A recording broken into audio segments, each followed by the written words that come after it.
li ñu bëgg a wax mooy. waaw waaw loo bëgg a wax des Sénégalais bu ko déggee. daal na ab président kat lii rek la. mais la sa ginnaaw kenn waxu ko. comprendre nga li ma bëgg a wax. d'accord waaw loolu rek laa bëgg a wax. là je vois un peu. man am naa benn virgule. oui avant Abdourahmane mooy je reviens à la charge rek mooy li ma doon wax sax dafa am ay actes historiques yoo xam ne ku bëgg nit ñi topp la si yow yaa koy njëkk a posé. tey jii nii bu ñu amoon benn nguur bu génn fonds politique yi ñuy wax fonds secret yeeg. nga jël benn décision radicale mais bon. bu doon 10 non c'est fini sax peut-être c'est trop demandé dama lay jox benn exemple bu doon 10 5 la léegi bu doon 10 5 la imaginez le premier ministre ne bu doon 10 5 la président de l'Assemblée ne bu doon 10 5 la imaginez kii bu muy def impact bi muy def ci nit ñi c'est-à-dire que dans tous les discours il y a des choses on n'en parle pas et c'était des choses yoo xam ne depuis ñetti alternance yëpp sénégalais lambda bi xam na ni waaye ñii caisse noire c'est une tube la bu doon morceau ma xam ne mooy morceau bi gën a dox si sénégalais lambda bi non dëgg la ñii caisse noire lañ yor caisse noire maanaam caisse boo xam ne da ngay sëqit gindi te kenn du laaj foo ko defee mais les premiers actes à poser mooy caisse noire bii man ñu ma jox. c'est de s'en débarrasser. déedéet mais déggoo man c'est trop demandé. réduction. bul déggoo man la. non malal munoo nekk président de la République. tu as besoin de ça. waaw des fois da ngay soxla. non du sax loolu. am na yoo xam ne sax déggoo man la. ce sont des actes yoo xam ne un acte de ñu ne lii 20 milliards la nga ne j'enlève 10 milliards de ça après tu vas demander à Malal d'enlever 200 francs 20 000 francs de son salaire ñu ne lui il a dit. il a posé des actes yoo xam ne c'est son loolu moom mooy acte révolutionnaire nga ne bon budget de fonctionnement de l'État comment l'État peut paraître benn état boo xam ne l'administration mu am benn boo ko séenee xam ne ñii dañu yaxanal si bët la ak si gët si gët la c'est-à-dire que si approche ngay gis que ni affaire bi de changé na tu sais même simplicité dans l'accoutrement dafa am lu muy wane. bien sûr. message la même simplicité dans l'accoutrement dafay am benn affaire surtout quand tu es dans le gis nga service public nii pour man philosophie la avant tout philosophie la avant mooy da nga koy bëgg ba pare grand bi boo xoolee xam ne daf ko bëgg moo tax ba léegi mu bàyyi nelawam nii toog parce que su koy waxtaan sax da ngay fu koy wax da ngay sentir que ni. il doit être à la retraite. waaw moom laay wax ni non pour man dafa am parce que def ñooñu ñii dañ kii xam nga des fois nga dem ci benn mairie wala benn kii nga daan dugg ci benn mairie fekk fa benn grand bu ne yor archive bi def lu nekk ci nii di nga xam ne grand bi non dëgg la. dafa bëgg affaire bi mala. xam nga lu mu ko moo yor registre yi. boo ko ne nii mu ne fat génne nga xam ne ñii ils ont l'amour de ça c'est pas benn circonstance rek moo leen indi ci benn ci benn poste donc pour man au plus haut niveau il faut que li ñuy laaj nit yi ñoom ces efforts là ñu njëkk ko def ba nit ñi sentir que ni effort yooyu def nañ ko te effort yooyu nag mooy déjà xaalis du wax rek mooy man mii sax waaw maa ko njëkkee man mii lii laa def man mii sama budget temps la woon lii la ci doon def lii la ci def dindi naa ci lii dindi naa ci lii parce que maa ko njëkk a woote su boobaa nit ñi kii de mi ngi def ay effort mais on n'en parle pas est-ce que le budget les fonds bu mu ci mënti nekk bu président de la République primature bu assemblée nationale est-ce que laal nañ ko ci fonds commun yeeg fonds politique yi est-ce que tey jii nii teg nañu ci kaw table d'une façon claire ne laal nañ ci lii dindi nañ ci lii on n'en parle même pas te loolu ce sont des actes yoo xam ne moom mooy gën a jox nit ki que ni yow mi yaa ngi jéem a dem vers dans ce sens-là noonu waxante dëgg quoi. c'est-à-dire que dafa am ay actes yoo xam ne. symbolique yoo xam ne parce que on voit ça dans des pays yoo xam ne sax demal ay Scandinavie ay affaires yooyu. parce que dafa am benn image bu gars yi di kii boo xam ne l'homme ki nekk ci état daf ko war a inculquer nit ñi.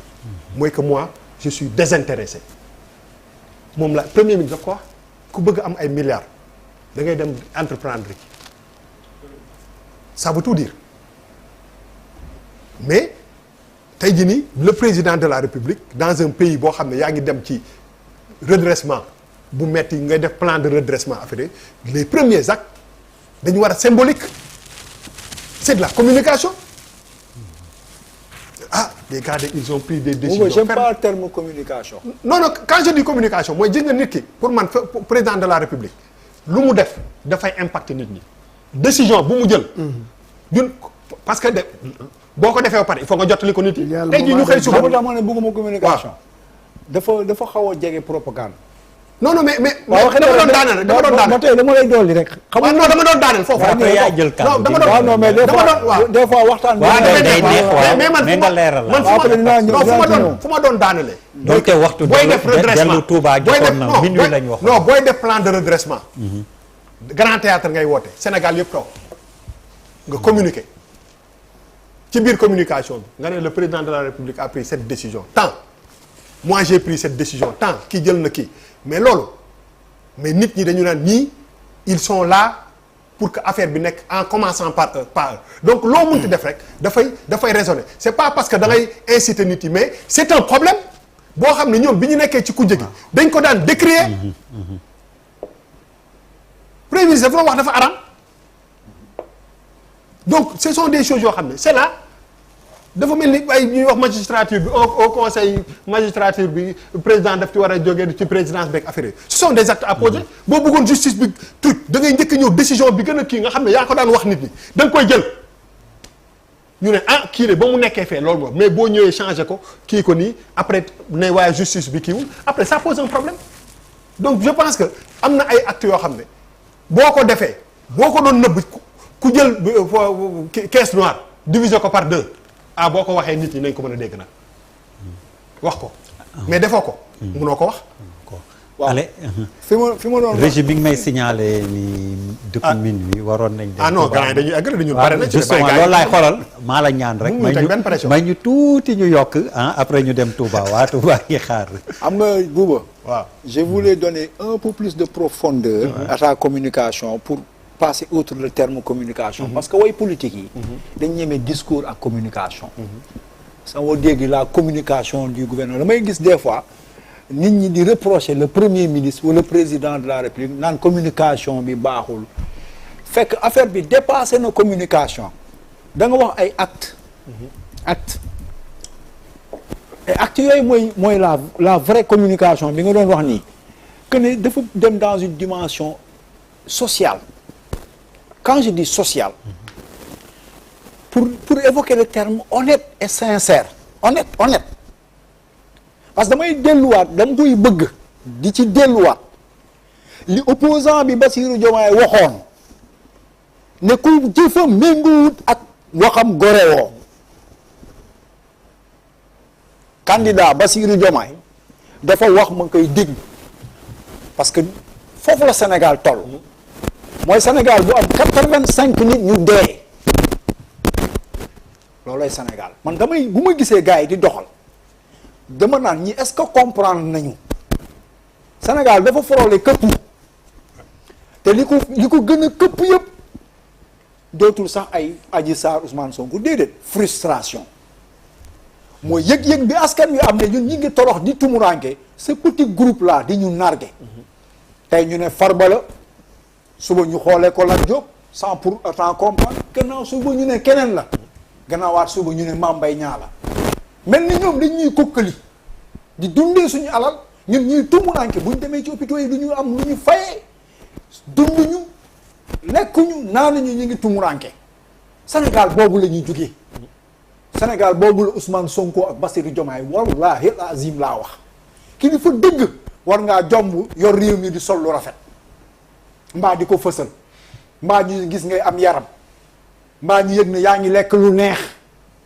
parce que les mêmes Sénégalais yi nga doon génnee ñuy xeex au noonu dajee ñi ngi nelaw ci ndox mi wallahi azim ñi ngi ci ndox mi ba tey doo régler seen problème réew di caaxaan fii laa ko doon waxee taabal bii réew di caaxaan du théorie du discours du ay naxaate réalité la mooy lii mënuloo ko moo tax nga war a am kersa nga jub nga dëggu li gën a accessible nga gérer ko mooy li ngay wax da nga war a nëbbatu waroo sol lu rafet loolooy Thomas Sankara loolooy Nelson Mandela loolu mooy don de soi pour la patrie mais effectivement c'est accessible ñun ñoo lay muñal xiif muñal la mar ñu gore lañ mais duñ ñu ko muñal ci yi ngay sol lu rafet yow Ousmane naan bu la yàlla teree da nga koy teralee da nga koy wane man teraanga tolluloo ci yaa ngi toll ci réew moo xam ne nee nga il est en ruine yaa ngi toll ci réew mi moo xamante ne président bi fi jógee 19 000 milliards la fi bàyyi ci bor officiellement nga ñëw ne am na 5 000 milliards yu ñuy nëbb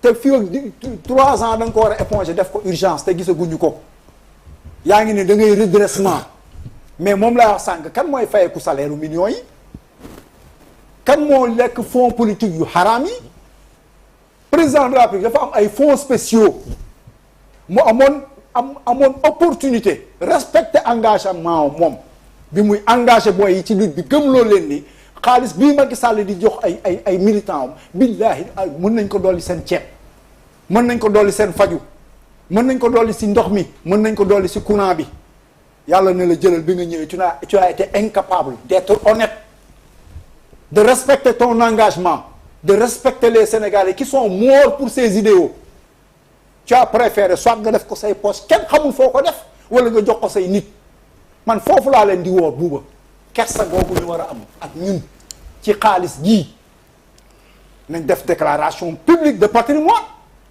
balaa ngaa jiñ nit ñi milliardaire ñu xam loo yor yow lan la premier ministre ña am depuis mu fallu kan moo gis déclaration publique de patrimoine Ousmane Sonko ndax dafa ñoom dañoo gën a jub ñi ñuy jiñ ne dañoo jël ndax ñooñu dañ leen gën a riche ni nga ko waxee nan lañ def ba xam ne nit ñi dañuy enrichir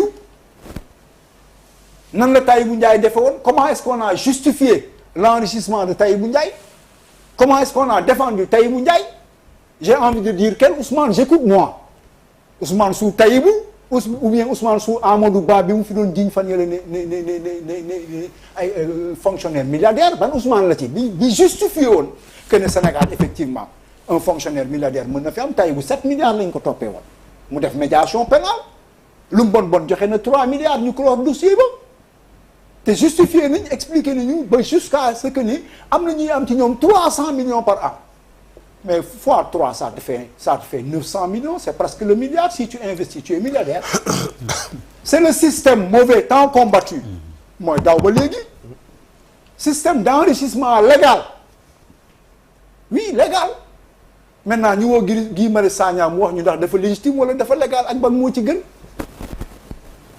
bu légal légitime bi wala bu légal mais Abdourahmane le fait de poser le débat dans ce contexte-là pour man c'est là où il y a de l'intérêt parce que c'est le Premier ministre même qui pose le débat sur les fonctionnaires milliardaires en évoquant une situation de précarité en parlant de rémunération inégale etc.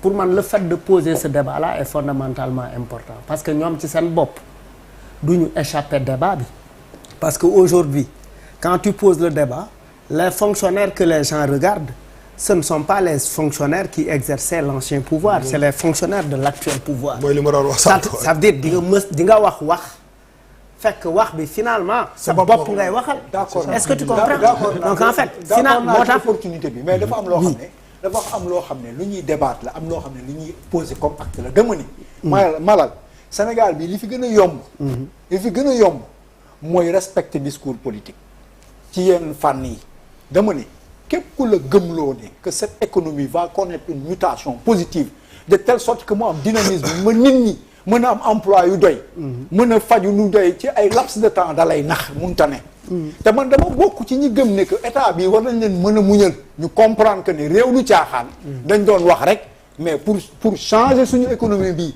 joxe assez d'emploi ñi fi nekkoon lu ñu bon lu ñu cuune ils ont été productifs xam nga budget de 6 000 milliards yi fi nekk mais dama ni xëy ne man président de la République samay fonds politique ni ko Bouba waxee symbolique boobu laay xaar.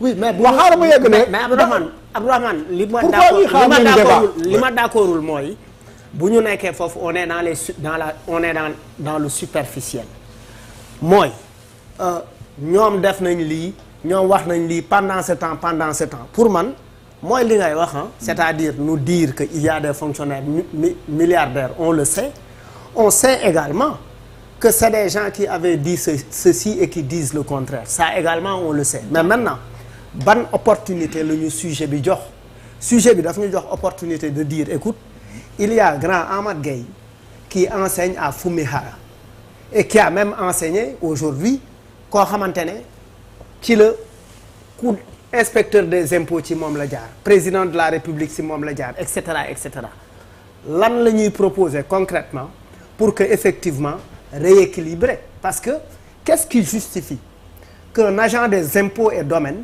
soit mieux payé qu'un enseignant? Qu'est-ce qui justifie qu'un militaire qui passe toute sa vie dans la forêt casamançaise soit sur le plan salarial pour man les véritables réformes doivent aller dans le détail là. Mais Malal ma dogaat la sur le plan salarial. C'est la hiérarchisation qui fait la différence. Ok. Un agent des impôts et domaines xëy na bokkul ak moom hiérarchie un magistrat naka noonu. Ok. Mais dafa am lu sëñ bi wax sànq lu am solo mooy le positionnement de pouvoir. Le positionnement de pouvoir aussi parce que tey jii déggoo ma ne la am na stratégie d'enrichissement légal. Voilà par ça. le positionnement. Mais l'encadrement même du pot de. Mais il y a des réformes à faire. Oui du loolu. Ah non bu nee lu tax agent impôt et domaine. Non agent hiérarchie A1. Oui. Qui di gagner 3 fois plus que kële. Non dafa ne xaaral dafa ne. lan moo tax un agent des impôts et domaines ëpp salaire un enseignant. su dee tel est le cas. su dee ñoom ñaar dañ bokk hiérarchie. ñu mën a wax ak nu mu tudd catégorie mais bu dee kenn kële ki dafa sut hiérarchie c'est normal que mu am différence salariale. mën nañ bokk hiérarchie. si fonds commun yi la rek. si fonds non dafa naan même sans les fonds communs. même yow soo wax nga ko sànq les salaires varient entre 120 000 ba x weesul million. mais dama ni bokkuñu ñëpp ay hiérarchie ak catégorie. c'est vrai que si quelque part les fonds communs peuvent enrichir ñenn ñi mais sur la base salariale là le traitement salarial. man dafa am débat boo xam ne dama ne Macky Sall daf ko fi bàyyi dafa waxtaanoon nag ñun ñëpp syndicalistes yi mu ne la discrimination dans le traitement salarial daf koy dindi. et à juste raison moom la Elimane doon wax sànq ñuy xool ban solution ma ne xëy na wàññi ci ñi yokk ca ña sa des. parce que moo tax sànq ma doon rappeler ban Sénégal la ñu fekk Sénégalu résilience ngeen wax.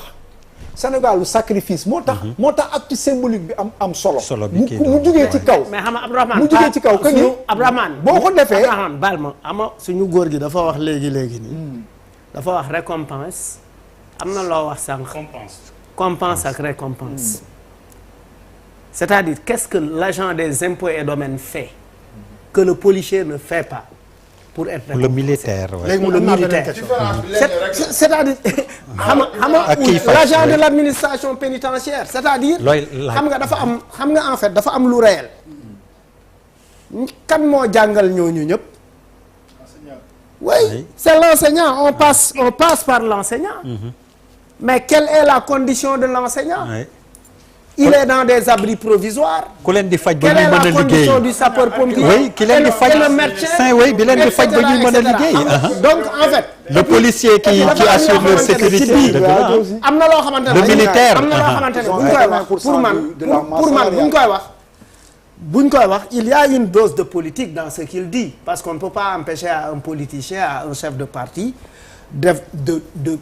de temps en temps de faire des bifurcations sur politique mënuñu ko bañ mais que fait-on du pot de vin le pot de vin culturellement non d'abord culturellement lan mooy nuyoo murit non lan mooy culturellement c'est quoi je ne dis pas que c'est la corruption man boo ñëwee sama kër bu man ñëwee kër buuba su ma ko setsee ñëw vacances këram su may ñibbi dina yëkkati dara jox ma. non mais je veux dire mais culturellement non je veux dire non ñu jël benn affaire man agent des impôts et domaines là ñu bokk koñ entrepreneur nga romb ma may encadrer benn terrain bu may waaj a tabax je suis le ministre là wala sax yor naa budget nga romb ma entrepreneur la nga yow entrepreneur nga romb ma may encadrer sama avec le géomètre et cetera di waajal ma yeewu suba boo ma fa tuuralee camion suuf ak béton wàcceel ma fa camion ciment ma jékki-jékki nga wàcceel ma fa ay kar mais du ma la ko delloo. mais si. parce que y a aucune loi mais non mais nga xam nga loolu c'est d'ordre moral ah simplement. mais moral la ñuy wax ni. oui peut-être mais. moral nit attends mais moral noo koy encadrer. waaw mais non malal. su ma ko nangoo ça veut pas dire que c'est pas de la malal boo ko nangoo. malal sequl leen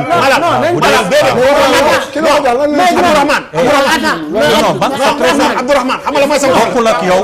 mais taxaw lan mooy sam problème. xam nga non lan mooy sam problème. bu dee man ku nekk impôt et domaine la soo ma suuf tuuralee suuf tuural ma lépp léegi ñu tàggatoo nga dem sa yoon bu ma amee fulla ak fayda su ma ko bëggee jël dama koy jël mais xam nga lan laa def dama koy jël liggéey ko ba pare léegi di xaar bis nga ñëw ne ma laa suuf su ma la joxoon seeka da nga ma bëgg a jox terre bu boobaa ma ne la suuf sa ma joxoon da nga ma ko may boo bëggee terre nga dem jëndi ko man bu doon man loolu laa def boo ko may xoola su ma ko xoola damay taw ba pare xoola ba ne kon yow kon suuf sax ma mayoon kon lii nga ci doon xaar boo ma ko teeloon wax du ma ko jël waaye comme teeloo ma ko wax dama naa ko wax ma demoon nii oui ma buuba may ma ñëw buuba gis nga li paa bi waxoon sànq moom mooy dellu si waat gis nga ñun nous sommes exposés ñun ñëpp nag à la corruption ñun ñëpp daal wax nous avons des faiblesses et c'est là où je suis un peu d'accord avec nos amis du PASTEF quand qu'ils nous parlent de système de gestion système xam nga tey jii ki la fekk di la corrompre dafa am lu mu yaakaar ci yow loo ko mënal donc moo tax mu lay corrompre mais bu ko wóoroon ne loolu mënaloo ko wala li nga ko mënal bu dee système bi de gestion encadré na ko ba yow dootoo ci am sañ-sañ ba jox ko privé ay moromam boobaa dootu la corrompre foofu la ñuy xaare état mooy un mécanisme xam nga kii sànq mi ngi wax ñu distancer les acteurs ak argent bi man leen dootu sax xaalis bi le pouvoir de décision parce que signature ministre ba wala signature agent impôt domaine inimal wax nga ko sànq exonération fiscale boo xamante ni ça dépend d'un ministre tu dois payer 8 milliards wala 10 milliards mu ne noonu joxe leen 3 milliards bàyyi la ca des am luy dugg ci poosam mais pouvoir d'exonération boobu système de gestion de surveillance et de contrôle boobu bu ñu ko tegee ni mu waree état bu caaxaanul kenn mënul def fuite kenn mënul contourner kenn mënul corrompre ba mu jàll ka la sotti suufam perdre na ko parce que signature bi muy xaar ci yow am na fu ñu ko contrôler ba dootoo am yow sañ-sañ. d'accord si lenn xaaral mi ngi doon laaj léegi d'accord si lenn aussi mooy gis nga képp kuy dugal xaalis si gafaka réew mi war nga aussi véritablement am donc pourcentage bu la war a revenir. bañu ñu ko de ça donc c'est primordial. maintenant lu ñu war a def mais le policier day dugal. waaw effectivement lu ñu war a def solution boobu laay joxe. mais dëgg la lu tax oui. non loolu laay joxe solution boobu c'est-à-dire que. policiers yi chaque jour au-delà des impôts est-ce que amuñu ay au-delà des impôts et domaines au-delà du trésor nañu fexe. bu amee it yëguma ko de. bu amee yëguma ko non nañu fexe. non bu amee yëguma ko. bu amee yëguma ko nañu fexe. oui nañu fexe au-delà donc ñuy dugal xaalis di am ristourne nañ fexe ñeneen ñuy dugal xaalis aussi ñu defal leen fonds commun pour jéem a équilibrer tuuti même secteur primaire aussi ñun dañuy dugal xaalis ci gafaka réew mi nañ ñu jox donc ay fonds suñ ko defee noonu ñëpp dinañ donc nekk ci jàmm en plus ñu bëri ñuy bëgg a dem finance parce que bu ñëpp amee fonds ndax réew mi dina dox non ñëpp mënuñu am fonds ñëpp mënuñu am parce que ñu amul fonds ñu créer leen des indemnités maanaam régler système de rémunération bi c'est possible ah tant que defuñu système non mais benn virgule mais man en fait xam nga ne fonctionnaire milliardaire pour man c'est lu vague la maintenant quelqu'un qui perçoit un fonds commun qui est très bien payé mais à qui tu donnes un terrain de 500 mètres carrés d'une valeur à Sacré-Cœur ou à Mermoz 1 million mètres carrés en 2020 en 2030 la valeur du terrain double et 500 millions tu en as fait 1 milliard. mais il est mis par force. donc dañu nekk ci benn dëkk boo xam ne yàgg naa ko fi wax non dëgg la dafa am dañu nekk ci benn dëkk boo xam ne da ngay dégg cité magistrat c'est-à-dire que. cité lii cité naka. enseignant aussi am na. waaw mais non tout dépend non man xaaral rek leer. cour suprême non dama ne gis nga bu ñuy def boo gisee ni ñuy te loolu pour man lu ñu jëlee ci colon yi la colonialité. bu nañ bàyyi colon yi ñun la. waaw mais non xaaral colonisation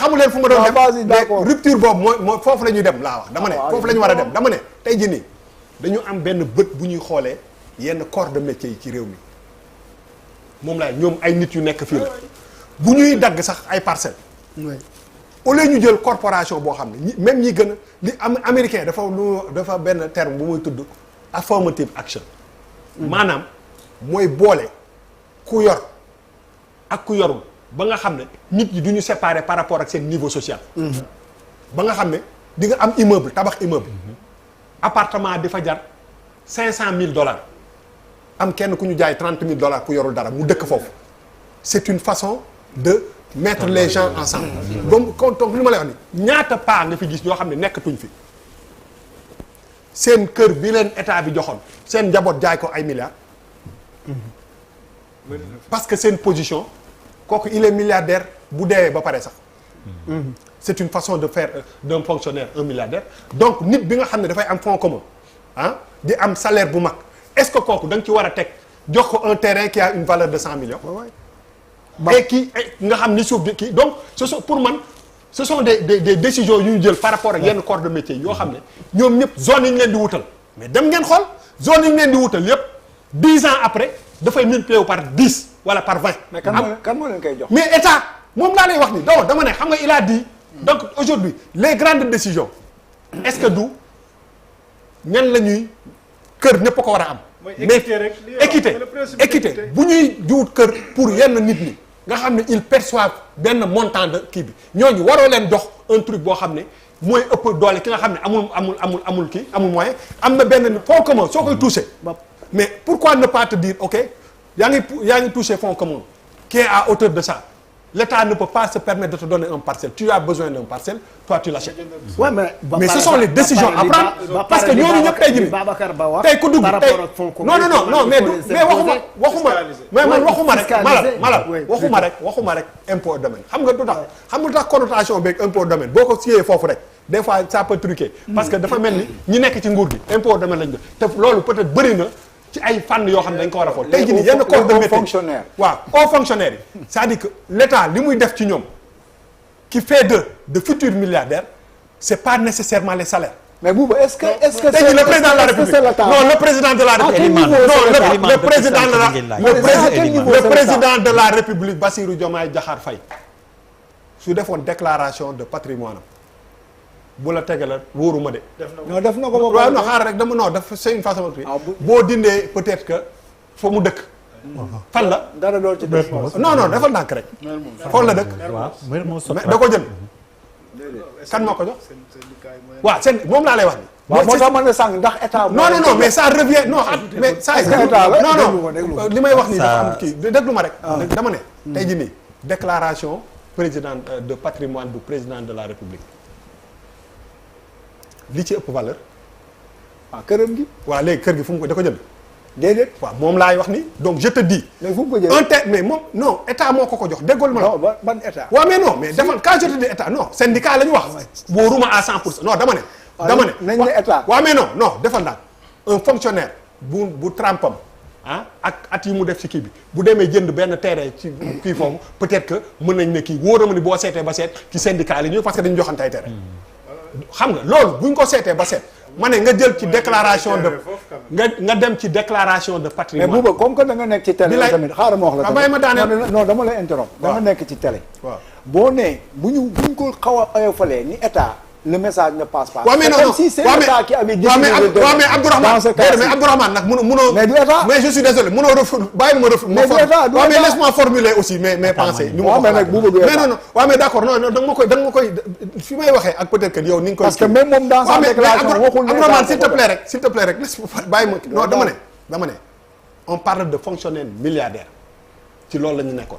ma ne la tu regardes le président de la République nga dem ci déclaration de patrimoine am nee nañu teeree xaw ma ndengaleer kii tool ndengaleer dégg naa ko ci wóoruma dégg naa ci xam naa ni këram mi ngi nekk fii Mermoz ma ne la est-ce que bi muy acquérir këram da koo jënd ci fonds commun yi wala fonction bi mu nekk moo tax mu am ko donc l'État fait des milliardaires dont eux parce que tu as un terrain de 300 mètres carrés à Mermoz dans 10 ans ça va valoir 500 millions foofu lay waxee. D'accord. c'est-à-dire que loolu c'est-à-dire que boo xóotalee ki nga xam ne moo ngi taxaw di wax wala ñi nga xam ne ñoom ñoo ñàkk réew mi boo demoon ngeen seet ñoom ñëpp ku nekk fu nga kii peut-être boo évaluer di nga ne bon effectivement l'État dafay fabriquer ay fonctionnaires milliardaires avec des fonds communs et des salaires très élevés. et loolu dafay am benn contradiction. luñ mënul d'accord c'est-à-dire luñ mënul d'accord. fonctionnaire yu bëri nekk foofu. impôt domaine am nañu ay kër foo xam ne ni ñu tollool ay at nekkuñu foofu di liggéey mënuñu am foofu kër. donc avantage yi nga xam ne li ñu nekk foofu ñoom moo leen ko jox. c'est-à-dire ay quotas yi ñuy jox seen bopp bu ñuy def ay lotissement ak yi nga xam ne ni seen syndicat bi moo koy jël pour redistribuer pour fonctionnaire mais loolu mooy nekk milliardaire. donc loolu la mais loolu la ñu wax fi sànq ba léegi mooy source d'enrichissement bi am si yooyu boobu si la bokk li ma bëggoon deer mooy parce que il faut pas aussi qu'on termine sans dugg ci ay solution xam nga man dafa am ñaar yoo xam ne rek boobu peut-être benn bi mooy li ñuy wax sànq parce que xam nga même Dramé mu ngi naan ku si nekk mu ngi naan mais pourquoi pas ñun aussi du ñu am ay tu vois mais je pense que solution bi mooy ñàkk jëriñ ku liggéey am lu ëpp ku liggéeyul c'est-à-dire suñu administration moo war a jógee administration de carrière à une administration d'emploi et de performance c'est-à-dire comme ni secteur privé bi di fonctionner c'est-à-dire boo liggéeyee def performance ñu évaluer la mais nga liggéey bu baax nga am ñu yokk sa salaire donc pour man loolu moo nekk le principe bi nga xam ne moo war a tax koo xam ne vraiment c'est au méritant qu'il faut donner beneen bi mooy li ñuy wax fii sànq yëpp parce que on a beaucoup insisté sur affaire corruption yi mais il faut dire quand même que loi yi nga xam ne ñu ngi koy joxe génne semaine bi di ñëw yooyu ay forme de solution la surtout bi ñu def ci déclaration de patrimoine bi parce que mooy ma permettre ngay suivre chaque année di nga xam ndax waa ji alalam mu ngi yokku wala du yokku loolu moo gënoon li ñu defoon avant que ni là da ngay def déclaration de patrimoine à l'entrée am na ñoo xam ne président par exemple du ko def sax à la sortie tu as vu donc loolu amul benn njëriñ donc loi bu bees bi effectivement loi bu bees bi bu bees bi ñuy prévoir si loolu moo à la sortie le président fera sa déclaration de patrimoine. Je suis pas sûr sur le président mais en tout cas c'est des déclarations qui doivent se faire et puis suivies annuellement renouvelées pour les assujettis j'imagine que président si la war a bokk parce que voilà mais beneen bi mooy mais la loi sur les lanceurs d'alerte parce que loolu aussi mën nañu jàppale ba nit ñu changer mindset ak culture par rapport ak seen rapport ak xaalis bu fekkee ne yow n'importe qui en tout cas ku la jege bu gisee ne yow sàcc nga ay milliards moom bu ñu nekkoon yow waa ji daa sàcc 20 milliards peut-être du la si jox dara wala tout la si jox mais yow boo ko dénoncé 20 milliards di nga ci am 10%. 2 milliards maanaam. donc tu vois donc yooyu aussi pour man affaire yu bees la yoo xam ne ni dina mën a permettre changer affaire yi parce que xam nga Sénégal dañoo bëgg xaalis bu ñu gisee ne saa yi war naa kaañu ci xaalis bu mu teg fële. c'est ça. donc ñi def bind loi bi xam nañ li ñuy def. parce que xam nañ ne effectivement dëkk la dëkk boo xam ne nit ñi dañoo bëgg xaalis. te boo leen wooyee ne mun nga am xaalis. ci dénoncer koo xam ne sàcc la loolu pour moi ils ont très bien vu mais nag am na yeneen aspect yoo xam ne ni sur le plan culturel dina am di ay transformation yu rëy ci société bi boo xam ne ni il faut que aussi ñu accompagner loi bi ak beaucoup de formation ci Iliman waaw très rapidement. man dama dégg benn réew bu ñuy wax Maroc tu vas au Maroc il y a plus de 1000 billionnaires c'est des gens yoo xam ne kenn ku nekk ci ñoom am na 1000 milliards yu ñu téye ci gafakaam et c'est tellement difficile d'avoir des milliardaires dans ce pays un seul milliardaire Sénégal ñaar ak ñett bëri parce que foofu dañuy liggéey ah non mais mënul loolu am économie y a des opportunités xam nga fu bëgg ñëw aussi xam nga tey jii une loi qui dit boo dénoncé ku sàcc ñu jox la ci et puis 10%. waaw yooyu yëpp c'est bien beau. beau 100 milliards. c'est bien beau 10 milliards. mais Der il faut est-ce que duñu plafonner foofu tamit comme. il faut pas qu'on croit quand même que gars yëpp dañuy sàcc waaw lu am solo la. bien sûr. wax naa leen ne nañ xoolaat la législation. lu ci bëri c'est légal. les fonds communs par exemple c'est des fonds légaux. c'est ça. yoo xamante ni déggoo di am na ku ci am ba 300 millions année. wala ñu jox la terrain mais da ngay nekk milliardaire. donc moi je pense que y a les textes à revoir mais les gens ne sont pas tellement ay larbins gars yi sàcc ñu. c'est-à-dire il y a des opportunités yoo xam nga de s'enrichir yoo xamante ni loi bi daf ko bàyyi porox ndoll moom la gars yi doon wooye le système fii même un ministre sur les marchés yi ngay joxe am na ci noo xamante ne dafa am nu gars yi di def ak yow bëgguma tooñ xam nga da ngay am weccit moo tax peut-être loi bii muy wax OFNAC bu bees bi serait bien ñu gën ko encadrer nous saluons cette initiative mais gars yi sàccuñu gars yi li ñu am doyut c'est un tout petit groupe ñun ñii xam nañ ci dara booy seet DER ñaata fonctionnaire de état bi yor en charge mais matuñu 400 000 186 200 matul 400 000 non dama bëgg wax salarié total léegi génnee ci ak privé bi yëpp léegi génnee ci ñun ñii nga xam ne système sanitaire par exemple ñun matu ay 8 000 9 000 la ñu mais DER déggoo li ma la wax y a combien de vacataires je vous dis par exemple c'est l'occasion même parce que nag charité bien ordonnée commence par soi-même may leen ma ko buuba système boobu laa ne système de santé man ba ma ñëwee ba léegi dama jàpp ne président war na woote assise ñu waxtaan ci paj bi ni mu seeree ministre bu ñëw génn télé ñu ne accueil bi bu ñibbee ñu ne waat accueil bi c'est-à-dire les problèmes sont récurrents ce sont les mêmes les démarches sont les mêmes Diouf Sarr jaar na fa ministre bu bees bi ñëwoon na fa keroog jaar fa boo moytul ministre bi si topp dina jaaraat on parlera toujours des mêmes problèmes ces problèmes là on n'a qu'à les prendre sérieusement c'est-à-dire les faiblesses de ces secteurs c'est le traitement appliqué aux agents qui sont là-bas des fois c'est inhumain déggoo ma ne y a un personnel soignant bu fay liggéey boo xamante ni vacataire lañ leen di wooye demal ministère de la santé y a des vacataires laa leen mën a wooye 20 ans yoo xamante ni nit contractuel la ngay violer ses droits ça transcende ce pouvoir d'accord mais il est temps quand même bu ñu bëggee administration baax buuba ñi fay nekk yi ñu jox leen tuuti àq parce que ñooñu dañuy fay loyer yaa ngi comprendre dañuy yor njaboot dañuy am ay problème yoo xamante ni état moo war a jël responsable nañ wàññi ci ñii yokkal ca ña sa des pour équilibrer parce que ñii nga xamante ni au même niveau ñi ngi liggéey des fois plus que ñeneen ñi mais la ñuy am mais amul lenn lu mun mën a faj ku am fukk am koo xam ne benn la am mais nañ wàññi ci ñi am fukk waxtaan la le président wàññi fonds politique am premier ministre wàññi fonds politique am cotisé fonds politique yi ñu jox groupe parlementaire assemblée nationale majorité ñu dindi fonds politique président assemblée nationale ñu dindi fonds commun yi ñu wàññi yaa ngi comprendre ñu équilibré ñi nga xam ne ñoo gën a néew doole te ñu nekk dans la chaîne de production dans l'administration mais ñu yokkal leen seen ay am na lu ma bëggoon yokk rek ci affaire kii bi lanceur d'alerte parce que pour man réew aussi nit ñi li leen war a gën a inculquer encourager leen mooy que ñu bëgg seen réew ba nga xam ne buñ gisee ku def naka su dul noonu ñu lancer alerte dénoncer ko pour man dire à quelqu'un di nga am 10% soo defee kii c'est ouvrir benn brèche boo xam ne et si nit ki defu ko on est dans une société boo xam ne affaire bi dimension yi dafa bëri dañu nekk réew moo xam ne réew mu ñëpp a xamante tey jii nii lanceur d'alerte jóg ne malal mii def na temps te defu ko li sama baay bi yàlla na ko sa turandoo góor gi limando naan buñ la nee def nga lii bu ñëpp yëg ko malheureusement munoo dem ci kër gu nekk nga ne leen demeewul ne nii la demee dafa am loo xam ne couteau à double tranchant la les gens doivent aimer leur pays au point où buñ gisee kenn kuy def naka su dul noonu ñu dénoncer ko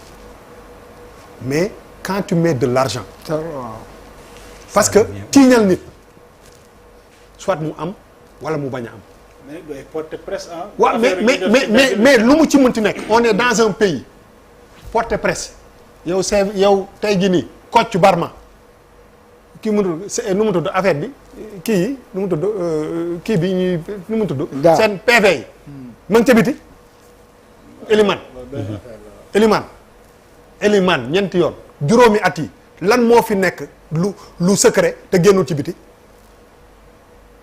Bouba Ndour def na lii lanceur d'alerte kii na ko balaa ngay nelaw si dëkk bi réew àddina yëg ko boo yàqee àddina jàmbur nag ñu ne c'est le président de la république qui la moo ko teg en place te waa ji deful dikkul le gars peut même se retourner contre l'état bu ñuy def benn affaire nañu xool pour yi ak contre yi 10% on ne parle pas de 1%. Les conséquences sociales. Les conséquences. Quelqu'un ku jël pour man ku jël 1 milliard nga boole ko am ci 100 millions tu es malhonnête. It's a lot of money. bëggoo sa réew. fekk dafa sàcc 1 milliard. en fait da nga koy jot. non ku jël non dama ne ku sàcc 1 milliard. 1 milliard 10% de 1 milliard mooy ñaata. 100 millions la. c'est beaucoup. c'est-à-dire que di nga taal. non da nga nekk si benn dëkk boo xam ne. loolu laa lay wax non xaaral rek non xaaral ji nga dëkk bi. dafa nekk dëkk boo xam ne nee nañ ñu ngi ci ñaata sous-sol. quatrième nekk en ruine. gaal gi bat bët yëpp pëtt nga xëy suba ne yéen ku ci dénoncé benn nit di nga ci am 10%. yaa ngi wax benn affaire boo xam xoolal non yaa ngi créé loo xam ne ba pare xam nga ci ñan nga koy créé.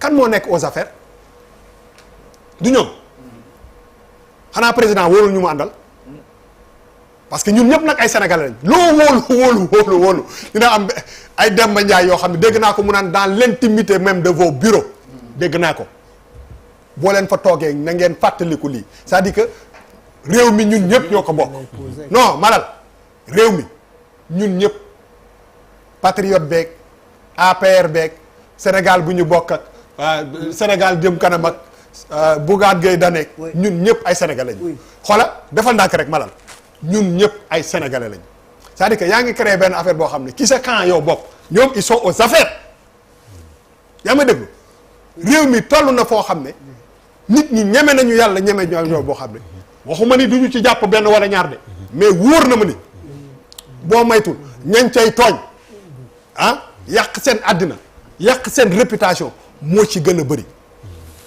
et dire dans un pays au monde 10% si quelqu'un vole 10 milliards tu as 1 milliard mais man mais loolu projet la wala. non mais non mais c'est adopté au conseil des ministres. waaw le 18 xam nga man lu ma xam man xam nga lan laa xam. mais ce qui suppose que fii dina am. léegi si quelqu'un voilà bu fekkee ni benn nit lanceur d'alerte quelqu'un dafa nekk lanceur d'alerte sa tour ñu yàq ko ci biti déglu ma rek fekk defoo ko yow mun nga porter plainte parce que dañu yàq sa tour PV bu fa génnee ci instruction wala ci enquête mu génn ci biti yow mënoo toog man de ku ma ko def ma porter la plainte. si code pénal lui mais permet. moom laa lay wax ni donc ñi ngi def benn affaire boo xam ne réew c'est-à-dire tu ne peux pas demander à 18 millions de Sénégalais boole lente leen ma jox leen 10%. loolu mooy revers bi. oui Malal. couteau à double tranchant. waaw couteau à double tranchant comme dit en fait Elimane Malal oui. dafa am lu ndaw jeex na de waaw lu ndaw lu ma jël ci li Bouba wax.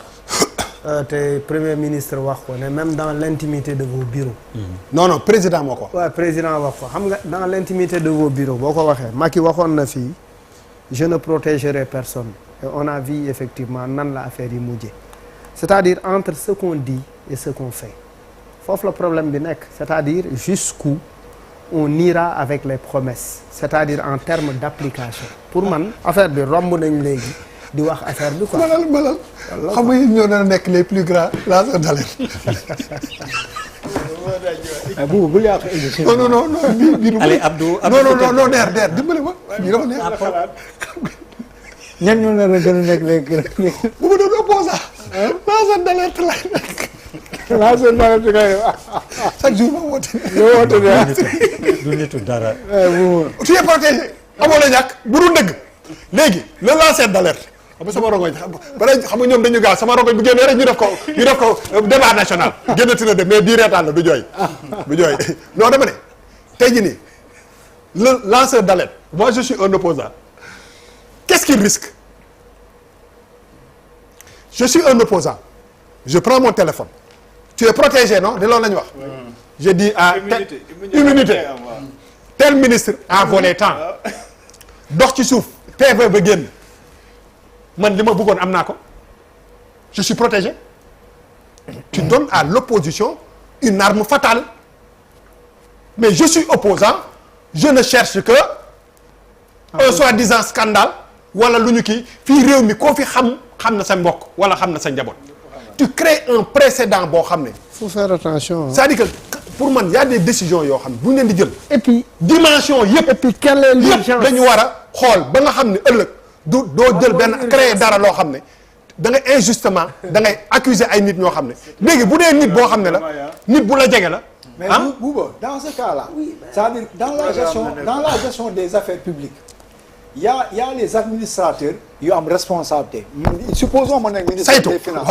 mais pour que lanceur d'alerte ba par exemple mën a lancer alerte c'est-à-dire kon man mi fay liggéey man maay génnee benn dossier wala information jox ko lanceur d'alerte parce que xanaa lanceur d'alerte bi du liggéey foofu da nga ko mën a moo tax mënoo ko maîtriser doo ko xam mën nga fa liggéey aussi mën nga fa liggéey waaw mais mais moo tax doo maîtriser affaire fu may bëgg ñëw c'est une opportunité parce que en fait li ñu lay fay boo nekkee lanceur d'alerte li ñu lay fay en tant que fonctionnaire mais man de bu ma gisee milliard mais su ma waree am 100 millions mais tonton boo mënee am 100 millions pour terminer Abdou mais ça affaire bi grand en 2 minutes lii thème la woon nii rawale lii thème la woon mais thème la parce que képp ku la jege xam na ne yaa ngi rawale yow sa waay kooku mën na la yóbbu ma ne ko thème la waaye bu dee opposant bi dégg nga ma ne su ma doon opposant chaque semaine ma ji kenn dara ji boo xam ne dara du ma ci fekk xoolal chaque jëmee ma ne malal mii de dégg naa marché bi jox na ko mais Bouba système bi ñuy wax nii buñ ko xeexee dëgg ñoom nga baal ma der balaa nga jox man dafa am lu ma gëm il faut promouvoir le civisme et la citoyenneté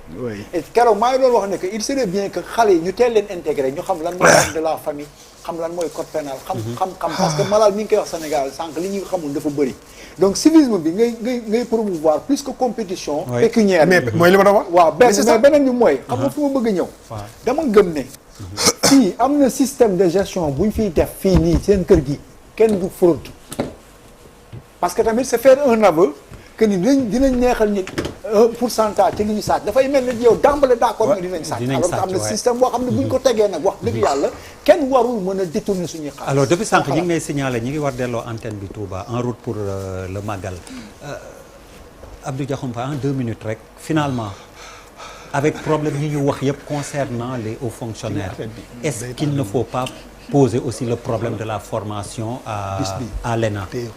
Merci. Voilà non. Très rapidement rek c'est la dernière question avec toi. mais dama bëggoon a leeral tuuti Bouba. ne ko immunité bi ñuy wax ci lanceur d'alerte dëgg la mais nag bu dee lanceur d'alerte bi li muy wax documenté wul. amul loolu dañ koy topp pour délation. maanaam diffamation lay nuru. c'est ça c'est pas donc am nga risque donc ñu wax ne. lanceur boo koy wax na la wóor li ñuy wax na la wóor. su la wóorul.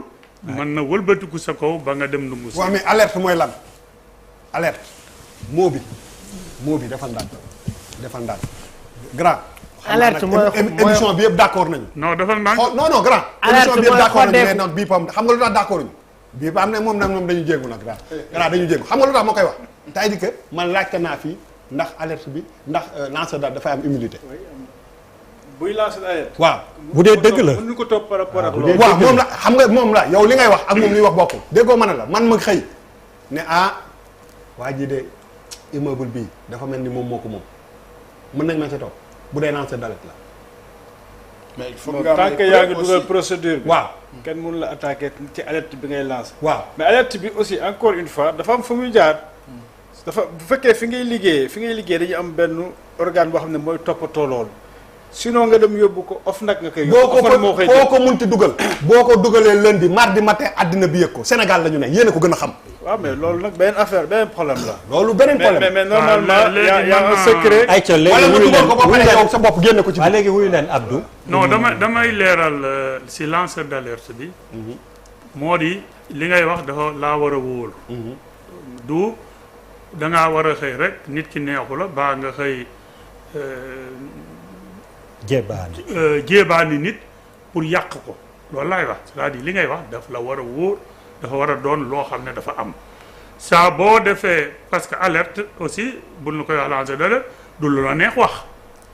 waaw mais mën nga juum grand non je termine boo ma dégloo rek dina juboo du aussi loo njort te wóoru la nga wax.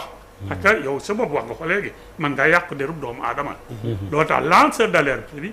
li muy wax dafa war a doon loo xam ne dafay sukkandiku si loo xam ne mën nañ koo firndeel mais tey jii boo xëyee gis Bouba Ndour mu yor oto 80 millions nga gis ko mu yorub costume nga woote baa nga bind ne kii kat dafa jël te mënoo koo firndeel boo demee si yoon dafay retourner contre toi te bu boobaa dañ lay topp loolu laa la bëgg a leeral. grand loolu il faut ñu xool ko de. waaw mais da ngay parce que du li Ilimane di wax. da ngay lire projet bi projet bi.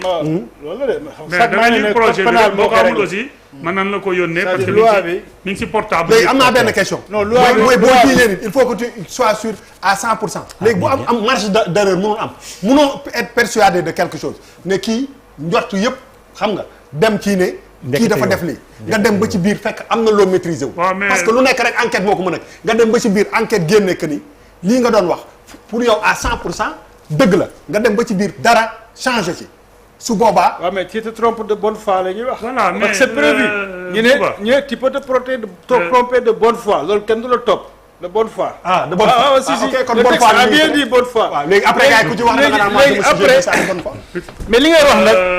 li ma la bëgg a wax mooy l'intention de nuire la ñuy sanctionner maanaam bu dee yow li nga koy def da nga koy def sa teyeefu bakkan pour lor doomu aadama yow sa bopp sax yaa ko wax c'est pas la peine ñu la koy leeral yow sa bopp yaa ko wax. nit ki mën naa jóg tey wax dara si nit ngir lor ko. mais grand mais bu la wóoree boo non grand man. xam nga non grand d'accord ma ak yow de bii paa xam nga lu tax tey jii nii nga jéggal ma rek mais tey jii nii moom laa lay wax nii. gën de nit njort naa ni dafa def lii à 90% wóor na la sax yow pour yow fekk nekkul le temps ñuy enquête affaire ba génn na tas na mais tu as accusé quelqu'un à tort. mais loolu la ñuy bañ nag. waaw mais non mais mënoo ko maîtriser à 100%. Hein? Comment est-ce que ça encadré pour qu'on n'en arrive pas là? Non mais c'est pourquoi tu ne peux pas être sûr à 100%. nit ki moom mën na la porter plainte. mais évidemment diffamation et cetera. évidemment loolu laa bëgg a wax. effectivement. mais kii risque li ngay wax nii risque. mais code criminalité amu ci. Abdou de xoolal. waaw loolu moom beneen émission. désormais voilà loolu beneen émission la. non dama bëgg a wax ne en 2 minutes oui parce que l'antenne doit aller à Touba. d'accord. déglu leen Abdou. li ma wax naa ko sa njëlbéen nga ne lu bari ngir ñu mën koo faj sa tàggat ba lay doon parce que xam nga ñun ñëpp nit ñi yare rek lan mel. nit ñi yare ñun ñii toog fii sax ku nekk nan la yare noonu nga mel kon formation da di lu am solo la. expliqué naa ne li tax service public bi service bi muy rendre du qualité ndax dañoo jël ñu bari dugal leen ci en même temps 15000 personnes en même temps ci administration bi leen recruter vers 2004 dugal leen ci administration bi kon formation lu am solo la mais ñu jàpp ne amul benn école formation bu nekk Sénégal boo xam ne dafay tàggat ndawul nguur maanaam boo xam ne da nga fay génne ngir liggéeyal nguur boo xam ne dañ la fay jàngal wuruj ba jubadi amul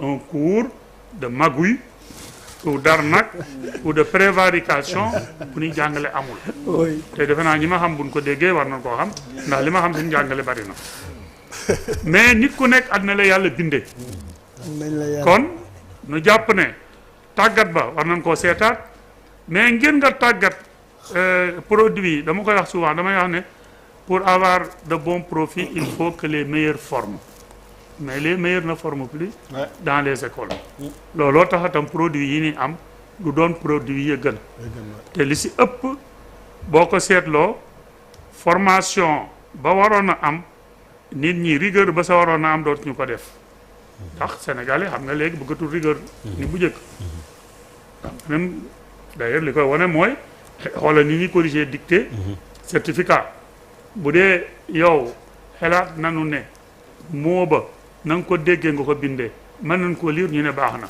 même problème da nga koy fausser mais rédaction nga def ko boo waxee loo xam ne cohérent la raisonnement bi voilà amul lenn à voir avec le sujet ñu ne baax na kon rigueur amatu fa kon nan ni tànn ñi gën mooy sélection par le concours former leen te ña leen di former nanu doon ña gën sa wàll wan leen di former gën nag du si xam-xam rek gëm dafay doon aussi si jikko ndax kay lay tàggat royukaay la war a doon si yow sa daaneel ga daal mooy buñ buggee administration liy sooxe dañ kon nanu tàggataat doomu aadama yi bunnu bàyyi di leen tàggat li ñuy wax formation continue nanu jël ay daan di ko teg si ñuy jubadi te aussi nanu xool ni ñuy fayee nit ñi ñu jéem ko jubbanti pour que mbir mi bañ a jéng bu ëpp ñii amuñu presque dara ñii am lu ëpp. merci pour terminer amoon nga ñaari yóbbante muy les contractuels le pacte social. waxtu wi daf ñu dab. voilà lu am solo la problème contractuel yi soo xoolee. donc dàq yi. yi nga xam ne ba régime bu bees bi ñëwee si contractuel yi la féete woon. yàlla dafa def nag ñun dañ ci xeexoon xeex bu métti ba donc état bi dans le cadre du pacte mu donc revenir en arrière ne dina la leen rétablir ñoo xam ne dañ leen dàq si dàq bu dëppoowul yoon. donc am na semaine bi passé ay waxtaan ubbeeku woon na si ministère du travail par rapport ak licenciés yooyu.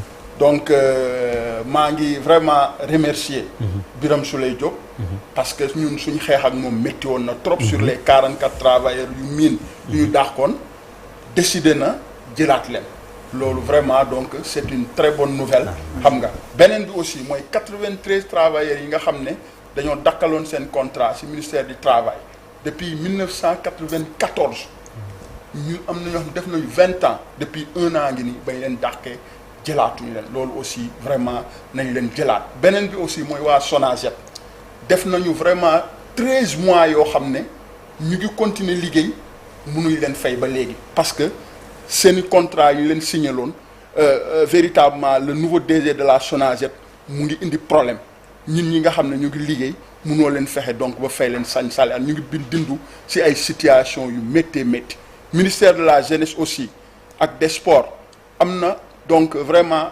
trentaine de personnes yoo xam ne dañu leen recruter depuis 2023 kenn affecté gu leen ñu ngi jot salaire te liggéeyuñu xam nga loolu aussi jafe-jafe la si ñoo xam ne dañ leen recruter soxla leen donc ñoom ñu ngi jot seen salaire depuis 2023 te fayoo leen pacte de stabilité sociale bi ñun dañ si àndoon signé ko parce que loolu état bi moo bëggoon stabilité si réew mi pacte bi nag donc gis nañ ne vraiment am na engagement yoo xam ne état bi jël na ko lu demee ci indemnité de logement bi ñun ñu ngi yëglu pacte bi nag vraiment ñun xarabuñ ko ñu ngi ànd ci pacte bi mais indemnité de logement bi suñ ko mettrewul en solde parce que engagement fort de l'État la 1,6 milliard la loolu bëriwul ci 16 000 travailleurs suñ ko mettrewul en solde à la fin de ce mois ñun dinañu yëng-yëngal te bëggu yegg foofu état bi dal la bëggu nañ ko dugal def nañ ko ci loi de finance bi voté nañ ko budgétiser nañ ko donc lan la ñuy xaar ñu bañ ko dugal ministère des finances